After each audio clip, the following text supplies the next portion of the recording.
Vous connaissez certainement les 24 heures du Mans, mais connaissez-vous les 24 heures de Saint-Jean?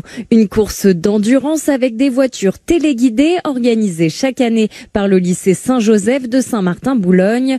Plus qu'une compétition sportive, c'est devenu un véritable rendez-vous de l'innovation technologique qui permet aux entreprises de repérer de jeunes talents. Reportage sur place de Jérémy Mailleux avec Clément Kaminski.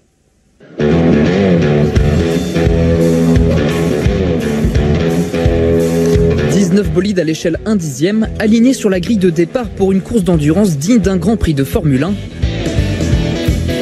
Pierre a passé plus d'1 an sur sa voiture, quelques ajustements de dernière minute pour installer une minuscule caméra dont l'image sera retransmise en direct dans un casque de réalité virtuelle.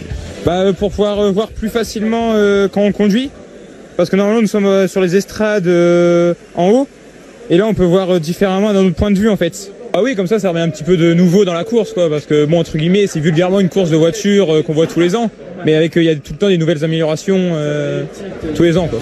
Et de l'innovation, il y en a. Chaque année, les voitures sont de plus en plus performantes. Propulsion électrique, à hydrogène ou hybride.